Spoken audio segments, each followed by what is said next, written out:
You wake before sunrise. The air burns your lungs. Every breath feels sharp. Your fingers are already numb, even though you have barely stepped outside. Snow stretches to the horizon. Nothing is growing. No birds are singing. No crops wait to be harvested.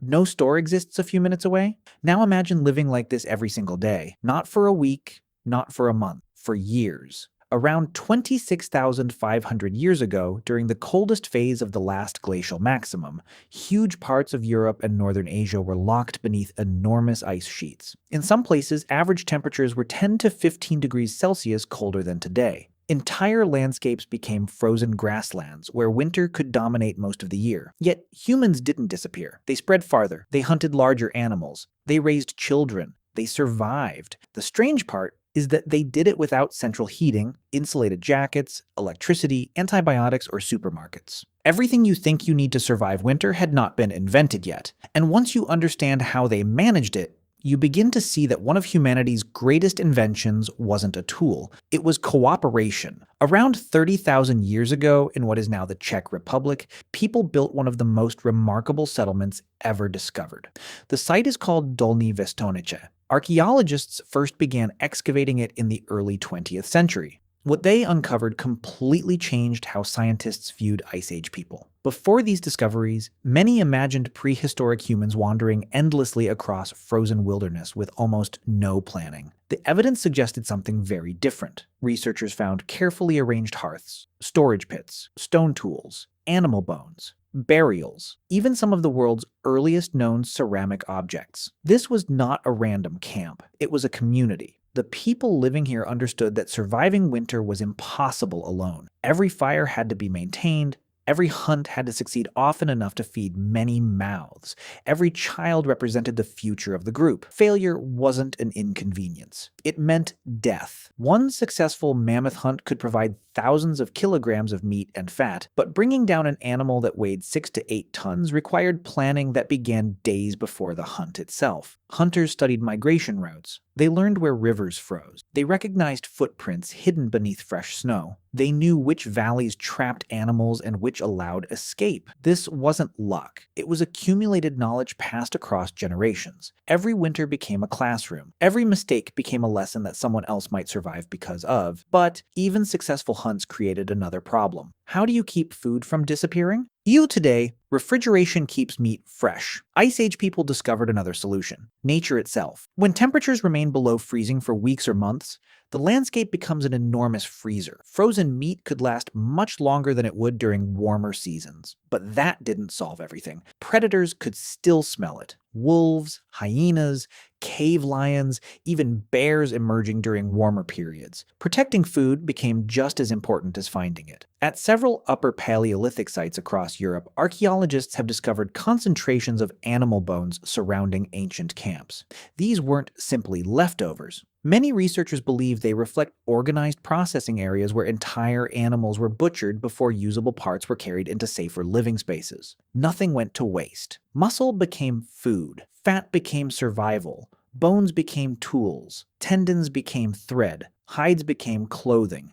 Even marrow locked inside thick bones provided calories that could mean the difference between life and death during long winters. Modern nutrition often focuses on protein. Ice Age people couldn't afford that luxury. They needed fat. A single gram of fat contains more than twice the energy of protein or carbohydrates. In freezing temperatures, that energy kept bodies alive. The famous archaeologist Louis Binford argued that prehistoric hunters often selected animals based not only on available meat but also on their fat content, especially during harsh seasons. Because starving in winter rarely happened overnight. It happened slowly. The body burned through stored energy day after day. Every unsuccessful hunt shortened the timeline. Every frozen river crossed without food became more dangerous than the last. But here's where survival became even more surprising. Food wasn't their greatest enemy. Cold was. Your body works like a furnace. Even while sleeping, it constantly produces heat. At normal temperatures, that happens automatically.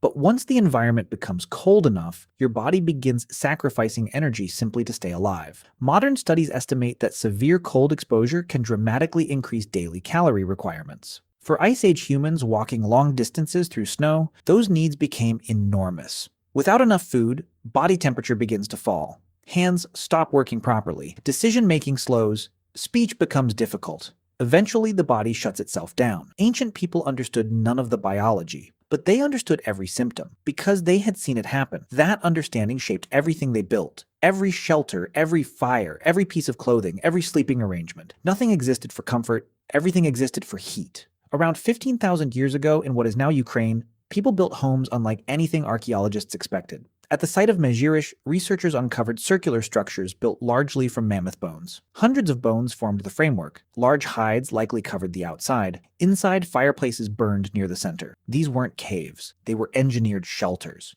The mammoths provided far more than food. Their massive bones became architecture. Their hides blocked freezing winds. Their tusks strengthened walls. Entire homes rose from animals that had once roamed the frozen plains. It sounds almost impossible today, but the archaeological evidence is unmistakable. Some structures contained the remains of dozens of mammoths. Building one required extraordinary teamwork. No single person could have constructed it alone. No family could have hunted enough animals without cooperation from others. Survival had become a collective project. But even these shelters couldn't solve the biggest challenge: night. Because after the fire dimmed, the temperature kept falling. When the sun disappeared behind the horizon, the world changed. Daylight offered visibility. It offered movement. It offered the chance to hunt, gather wood, or repair tools. Night offered almost none of those things. During the last glacial maximum, winter nights in parts of northern Europe could last 16 hours or more. Temperatures often dropped far below freezing after sunset. Wind swept across open steppe with almost nothing to slow it down. For an Ice Age family, making it through the night became a challenge just as important as finding food. The solution began with something so ordinary that most of us barely notice it: fire. But not just any fire. Around 1 million years ago, at Wonderwerk Cave in present-day South Africa, archaeologists discovered layers of burned plant material and tiny fragments of ash deep inside the cave. Research led by Francesco Berna suggested these were not the result of natural wildfires blowing inward. Someone had carried fire inside.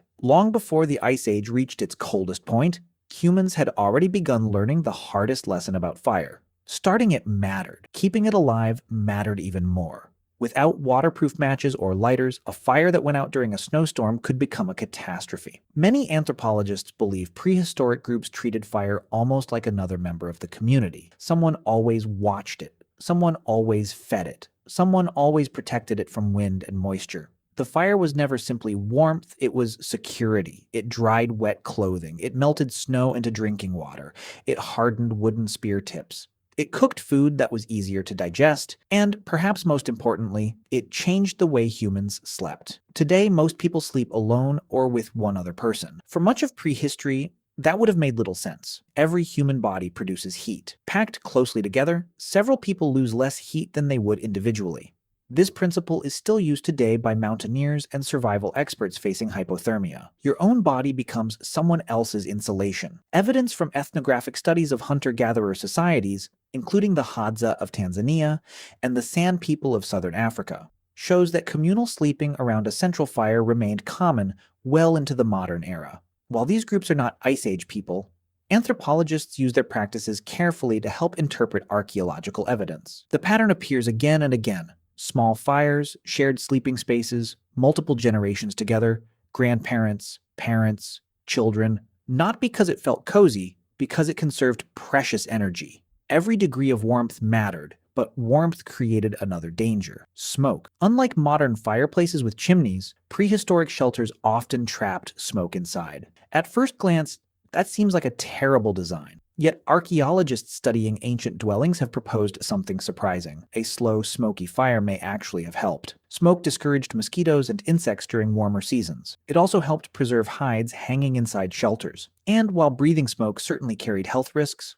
allowing the fire to die carried even greater ones. Ice Age families constantly balanced one danger against another. There was rarely a perfect choice, only the least dangerous one. But surviving winter required more than warmth. It required clothing unlike anything humans had worn before. Around 2010, researchers studying Dzudzuana Cave in the country of Georgia analyzed tiny fibers preserved in ancient soil. Some were nearly 30,000 years old. Among them were twisted flax fibers. Some had even been dyed. This discovery suggested something extraordinary. Ice Age people weren't simply wrapping animal skins around themselves. They were working with fibers, twisting them, possibly weaving them, possibly sewing them. The invention of tailored clothing may have been just as revolutionary as the invention of fire. In 1991, hikers discovered the naturally preserved body known as Ötzi the Iceman in the Alps. Although Ötzi lived much later, around 3300 BC, his clothing revealed techniques that likely had much older origins. His outfit combined different animal hides for different purposes: goat skin, deer skin, bear skin, grass fibers.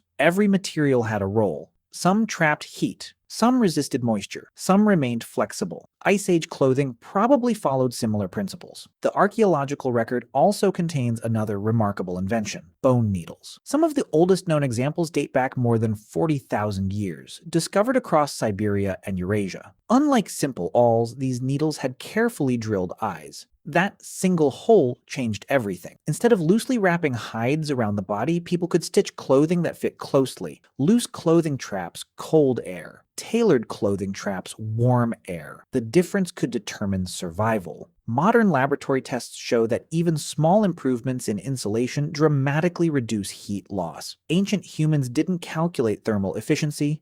They observed results. Families wearing better clothing survived more winters. Their children inherited those techniques. Knowledge became another form of protection, but clothing alone couldn't stop hunger. Eventually, every winter reached the same question: what happens when the animals disappear? The frozen plains looked empty for much of the year, but appearances were deceptive. Large herbivores continued moving across incredible distances. Mammoths, reindeer, horses, bison. Following them became one of humanity's greatest survival skills. At sites across France and Spain, including the famous caves of Lascaux and Chauvet, walls are covered with detailed paintings of animals. For decades, people assumed these images were mainly symbolic or spiritual. Many researchers still think ritual played an important role, but others argue the paintings also reflected intimate knowledge of animal anatomy and behavior. Hunters noticed muscle shape, seasonal changes in fur, migration timing, the way herds moved through valleys. The paintings may have preserved information just as much as belief, knowledge passed from one generation to the next without writing.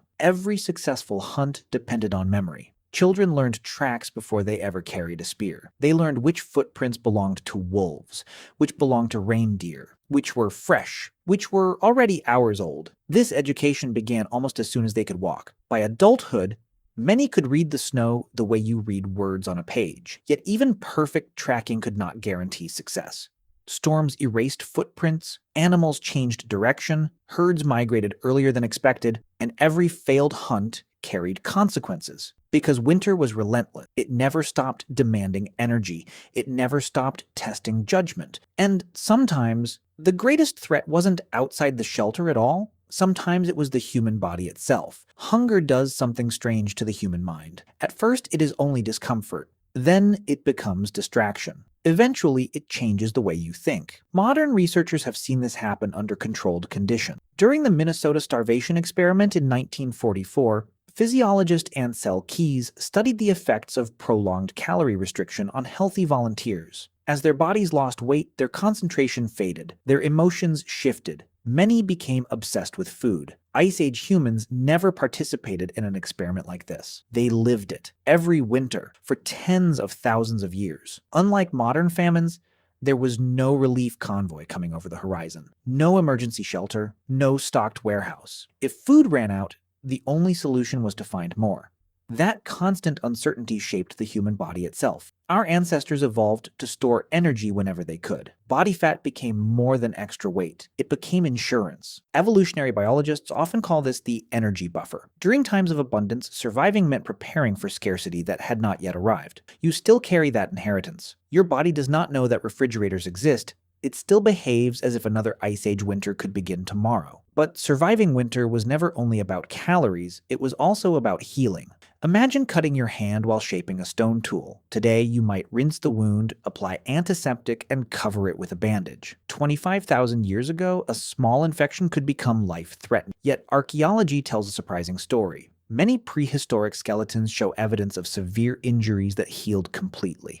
One of the most famous examples comes from Shanidar Cave in northern Iraq. During excavations led by archaeologist Ralph Solecki in the 1950s, researchers uncovered the remains of several Neanderthals. One individual, known as Shanidar I, had lived with extraordinary injuries. His right arm had been severely damaged, possibly amputated above the elbow. He had suffered trauma to one eye and likely had limited vision. His legs showed signs of injury, yet he survived for years, not weeks, years. That survival challenges one of the oldest assumptions about prehistoric life, that only the strongest lived. Shanidar I almost certainly depended on others. Someone shared food, someone helped protect him, someone accepted that caring for an injured member strengthened the entire group. This may be one of the earliest pieces of evidence for long-term compassion in human evolution. Cooperation was not kindness added after survival, it was survival. The same pattern appears elsewhere. At Cima de los Huesos in Spain, dating to around 430,000 years ago,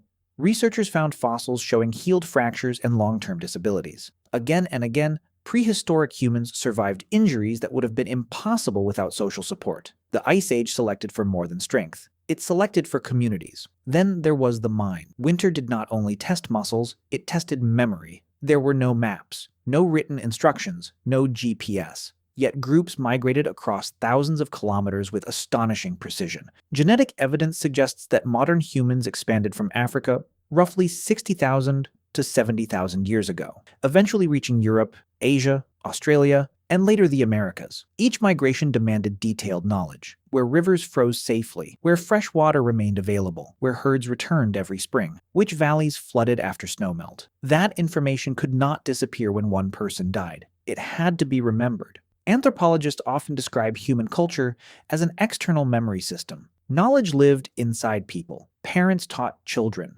Grandparents corrected mistakes. Experienced hunters demonstrated tracks. Firemakers showed younger hands how to protect an ember through rain and snow. Every generation inherited thousands of tiny survival lessons, not through books, through stories, through observation, through repetition. In many ways, the oldest technology humans ever invented was not the spear. It was teaching. Eventually, something remarkable happened. The climate began to change. Around 11,700 years ago, the Earth entered the Holocene, the relatively warm geological period that continues today. The giant ice sheets retreated, grasslands shifted, forests expanded. Many of the enormous Ice Age mammals disappeared. Human life changed with them. Groups adapted to new environments. Some remained hunter-gatherers. Others slowly began experimenting with plants and animals. Thousands of years later, agriculture emerged in several parts of the world. Cities would eventually follow. Then roads. Then electricity. Then central heating. The struggle against winter became easier,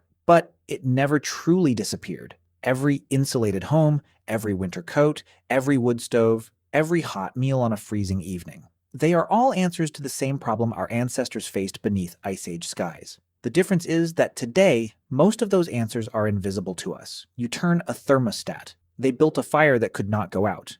You zip up a jacket. They stitched hides together with bone needles over 40,000 years ago. You buy food before a snowstorm. They spent weeks tracking migrating herds across frozen plains, knowing one failed hunt could decide the fate of an entire family. When you think about surviving winter, you probably imagine endurance. Ice Age humans would have recognized something different. Preparation, knowledge, cooperation. Archaeological sites like Dolní Věstonice, Mezhyrich, Wonderwerk Cave, Dzudzuana Cave, and Shanidar Cave tell the same story from different corners of the prehistoric world. Humanity did not survive the cold because we were the strongest animals. Woolly mammoths were stronger. Cave bears were larger. Dire wolves were faster. We survived because information outlived individuals, because warmth was shared, because food was shared, because experience was shared. Long before civilization, before writing, before governments or cities, our ancestors discovered a simple truth. A single human could survive a cold day. A group could survive an ice age. And somewhere beneath every modern winter habit, every fireplace, every blanket, every family gathering indoors, you are still repeating decisions made by people who looked across a frozen world tens of thousands of years ago and found a way to make it through one more night.